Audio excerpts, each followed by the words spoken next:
తెలంగాణలో ఎమ్మెల్యేల కేసు విచారణ కొనసాగుతోంది. స్పీకర్ గడ్డం ప్రసాద్ ఆధ్వర్యంలో కొనసాగుతోంది.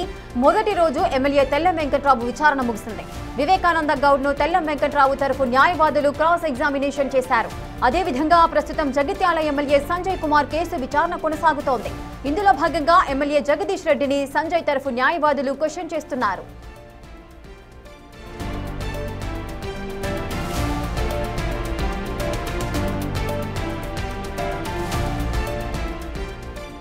ఇక రేపు మరో ఇద్దరు ఎమ్మెల్యేల కేసు విచారణ జరగనుంది.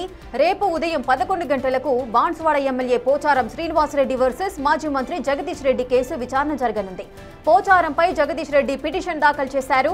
ఈ మేరకు పిటిషన్ వేసిన జగదీష్ రెడ్డిని పోచారం తరఫున అడ్వకేట్లు క్రాస్ ఎగ్జామినేషన్ చేయనున్నారు. రేపు మధ్యాహ్నం 12 గంటలకు Serilingampally MLA Arikapudi Gandhi versus Koratla MLA Kalvakuntla Sanjay case విచారణ జరగనుంది.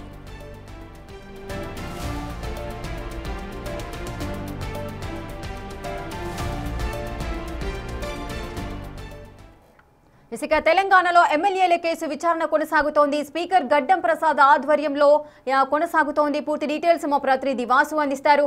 వాసు, విచారణ ఏ విధంగా జరుగుతోంది? ఈ రోజు ఎవరెవరి విచారణ జరిగింది? ఇంత గతంలో అయితే 4 ఎమ్మెల్యేల విచారణ అయితే ముగిసింది. ఈ రోజు ఎంతమంది ఎమ్మెల్యేల విచారణ జరిగే అవకాశాలున్నాయి?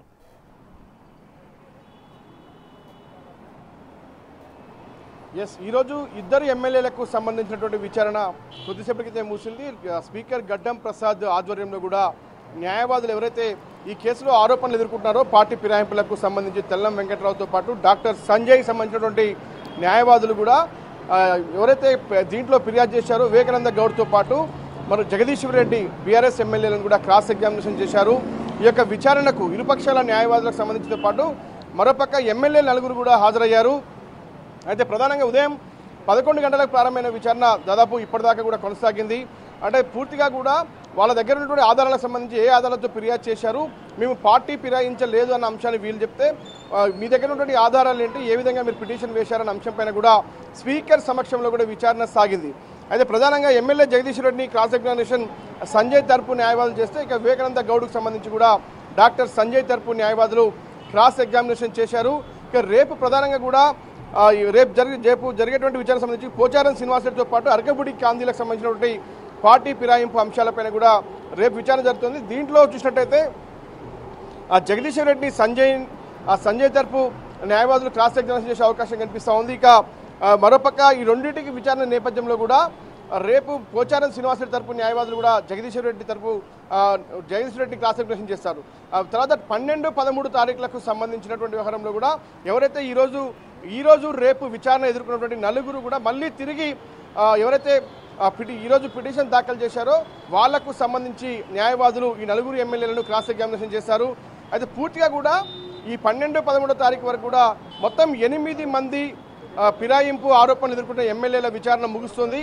కానీ ఆ తర్వాత స్పీకర్ తీసుకోబోయే నిర్ణయం ఎలా ఉంటుంది అనేది మాత్రం చూడాల్సి ఉంది. ఎందుకంటే సుప్రీంకోర్టు ఆదేశాల నేపథ్యంలో చరిత్రలో తొలిసారి ఒక అసెంబ్లీ స్పీకర్ ఫిరాయింపు ఎమ్మెల్యేల కేసుకు సంబంధించినటువంటి విచారణ చేపట్టినటువంటి నేపథ్యంలో కూడా స్పీకర్ విచారణ కొనసాగుతున్న పరిస్థితుల్లో కూడా ఎలాంటి నిర్ణయం ఉండబోతోంది, రేపు సుప్రీంకోర్టులో ఎలాంటి నివేదిక సమర్పించబోతా ఉన్నాడు, ఒకవేళ డిస్క్వాలిఫికేషన్ విధిస్తే మాత్రం మళ్ళీ తిరిగి బై ఎలక్షన్ జరిగే అవకాశం ఉంటుంది. కానీ ఇక్కడ ఎమ్మెల్యేలు మేము ఎక్కడ కూడా పార్టీ ఫిరాయించలేదన్న విషయాన్ని దృఢంగా చెప్తున్న నేపథ్యంలో కూడా మరి బీఆర్ఎస్ తరపు ఎవరైతే పిటిషన్లు దాఖలు చేసినటువంటి ఎమ్మెల్యేలు మాత్రం ఆధారాలతో కూడినటువంటి రేవంత్ రెడ్డితో భేటీ అయినట్టు కావచ్చు, వాళ్ళు మీడియాలో మాట్లాడిన సందర్భాలు కావచ్చు, వీడియో ఫుటేజ్తో పాటు కొన్ని ఫోటోగ్రాఫ్లు కూడా అందించినటువంటి పరిస్థితుల్లో కూడా మొత్తానికైతే వీళ్ళ విచారణ 12, 13తో ముగుస్తుంది. ఆ తర్వాత 8 ఎమ్మెల్యేల ఒక విచారణ నేపథ్యంలో కూడా స్పీకర్ నిర్ణయం ఎలా ఉండబోతుందన్న దానిపైన కూడా ఒక ఉత్కంఠ కొనసాగుతుంది.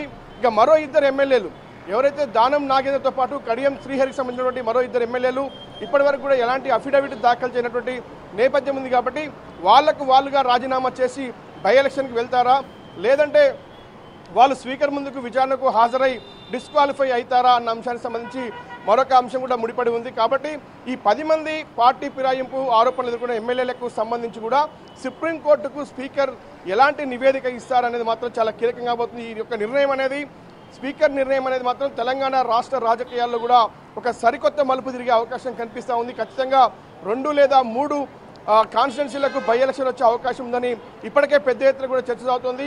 ఇదే అంశంపైన అధికార కాంగ్రెస్తో పాటు బీఆర్ఎస్ పార్టీలు కూడా పెద్ద ఎత్తున కూడా ఆరోపణలు చేసుకునే నేపథ్యం కనిపిస్తోంది.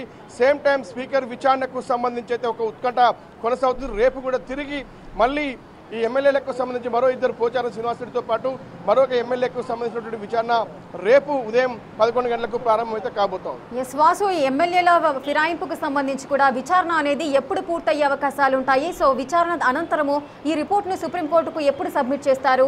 ఒకవేళ ఎవరైతే పార్టీ ఫిరాయింపులను ఎదుర్కొంటున్నారో వారికి సంబంధించి నిజంగానే వీరంతా కూడా పార్టీ ఫిరాయించారు అంటూ కూడా ఒకవేళ నిజం అనేది నిరూపణ అయితే వారిపైన ఎటువంటి యాక్షన్స్ తీసుకునే అవకాశం ఉంటుంది? ఎస్, ఇప్పటికే ఏదైతే పార్టీ ఫిరాయింపు ఎమ్మెల్యేలకు సంబంధించినటువంటి ఆ పిటిషన్ డిస్క్వాలిఫై చేయాలని సుప్రీంకోర్టులో పిటిషన్ దాఖలు చేశారో సుప్రీంకోర్టు ఇచ్చిన గడువు ఈ అక్టోబర్ 31తో ముగిసింది. కానీ సుప్రీంకోర్టు గడువు కూడా ముగిసిన నేపథ్యంలో కూడా కేసు విచారణను స్పీకర్ వేగవంతం చేశారు. కాబట్టే ఈ రోజు రేపు విచారణ, ఆ తర్వాత ఈ నెల 12, 13 విచారణ ముగిసిన తర్వాత స్పీకర్ ఒక కీలక నిర్ణయం, ఎందుకంటే గతంలోనే 4 ఎమ్మెల్యేల విచారణ ముగిసింది. రేపు ఎల్లుండి మరోపక్క 12, 13 తారీఖు సంబంధించి కూడా మరో 4 ఎమ్మెల్యేల విచారణ పూర్తవుతోంది. ఆ తర్వాత స్పీకర్ సుప్రీంకోర్టుకు ఎలాంటి అఫిడవిట్ దాఖలు చేస్తారు, ఎలాంటి నివేదిక సమర్పిస్తారు, అంటే ఈ 8 మంది విషయంలో ఎలాంటి నిర్ణయం తీసుకున్నాడు అన్న అంశానికి సంబంధించి కూడా ఆయన ఖచ్చితంగా సుప్రీంకోర్టులో ఒక అఫిడవిట్ దాఖలు చేయబోతా ఉన్నాడు. దానికి సంబంధించి ఎలాంటి నిర్ణయం స్పీకర్ తీసుకుంటారు అనేది మాత్రం చూడాల్సింది. ఎందుకంటే ఇప్పటికే సుప్రీంకోర్టు ఇచ్చినటువంటి గడువు కూడా ముగిసింది. 3 నెలల్లోనే ఖచ్చితంగా కూడా పార్టీ ఫిరాయింపు ఎమ్మెల్యేల విషయంలో కూడా మీరు చర్యలు తీసుకోవాలి అనే అంశానికి సంబంధించి కూడా సుప్రీంకోర్టు స్పష్టమైన ఆదేశాలు జారీ చేసిన నేపథ్యంలోనే ప్రస్తుతం ఈ విచారణ కొనసాగుతుంది. కాబట్టి స్పీకర్ నిర్ణయమే ఇక్కడ తుది నిర్ణయం. ఖచ్చితంగా కూడా ఈ విచారణ ముగిసిన తర్వాత స్పీకర్ ఒక కీలక నిర్ణయం తీసుకునే అవకాశం ఉంది. ఆ కీలక నిర్ణయానికి సంబంధించి డిస్క్వాలిఫై చేస్తే మాత్రం బై ఎలక్షన్లకు వెళ్లాల్సి వస్తుంది.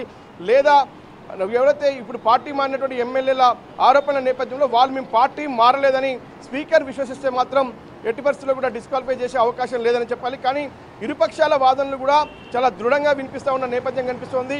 స్పీకర్ ప్రత్యక్షంగా కూడా ఇన్ కెమెరా రికార్డింగ్ కూడా జరుగుతుంది. ఇన్ కెమెరా ప్రొసీడింగ్లో కూడా విచారణ సాగుతున్న నేపథ్యం, ఇరుపక్షాల న్యాయవాదులు కూడా హాజరవుతున్నారు. కాబట్టి ఇక్కడ జరిగినటువంటి అన్ని అంశాలను రేపు సుప్రీంకోర్టులో కూడా మరొకసారి వాదనలు వినిపించే అవకాశం ఉంది. కాబట్టి మరి చూడాలి స్పీకర్ నిర్ణయం ఎలా ఉండబోతుంది అన్న అంశానికి సంబంధించి కూడా ఆయన ఎవరైతే ఆరోపణలు ఎదుర్కొన్న ఎమ్మెల్యేలతో కూడా ఏకీభవిస్తారా, లేదంటే బీఆర్ఎస్ ఎమ్మెల్యేలు ఎవరైతే దీంట్లో పిటిషన్ దాఖలు చేశారో వాళ్ళ వాదనతో ఏకీభవిస్తారా అన్న అంశానికి సంబంధించి కూడా స్పీకర్ నిర్ణయమే తుది నిర్ణయం కాబోతుంది. కాబట్టి మొత్తం 10 మంది ఎమ్మెల్యేలు పార్టీ ఫిరాయింపు ఆరోపణలు ఎదుర్కొంటే దీంట్లో 8 మంది విచారణ దాదాపుగా ఈ నెల 12, 13తో ముగుస్తుంది. ఆ తర్వాత కడియం శ్రీహరి, మరో ఎమ్మెల్యే దానం నాగేందర్ విషయానికి సంబంధించి కూడా ఎలా ఉండబోతుంది, అందుకంటే ముందే వీళ్ళే రాజీనామా చేస్తారా, లేదంటే స్పీకర్ డిస్క్వాలిఫై చేస్తారా అన్న అంశానికి సంబంధించి కూడా, లేదంటే 10 మందికి సంబంధించి కూడా స్పీకర్ ఎట్టి పరిస్థితుల్లో డిస్క్వాలిఫై చేసే అవకాశం లేకుంటే మాత్రం బై ఎలక్షన్లు రానంటే, లేదంటే ఏ ఒక్కరిని ఒకవేళ డిస్క్వాలిఫై చేసినా బీఆర్ఎస్ ఎవరైతే అడ్వకేట్లతో పాటు ఎవరైతే బీఆర్ఎస్ ఎమ్మెల్యేలతో స్పీకర్ ఏకీభవిస్తే మాత్రం ఖచ్చితంగా కొన్ని కాన్స్టిట్యున్సీలకు మాత్రం బై ఎలక్షన్ వచ్చే అవకాశం అయితే కనిపిస్తా ఉంది. మొత్తానికి ఏదేమైనప్పటికీ కూడా ఎమ్మెల్యేల అనర్హత పిటిషన్ సంబంధించినటువంటి విచారణ పైన స్పీకర్ నిర్ణయమే తుది నిర్ణయం. స్పీకర్ నిర్ణయం ఖచ్చితంగా కూడా రేపు తెలంగాణ రాష్ట్ర రాజకీయాల్లో కూడా ఒక కీలక మలుపుగా మారే అవకాశం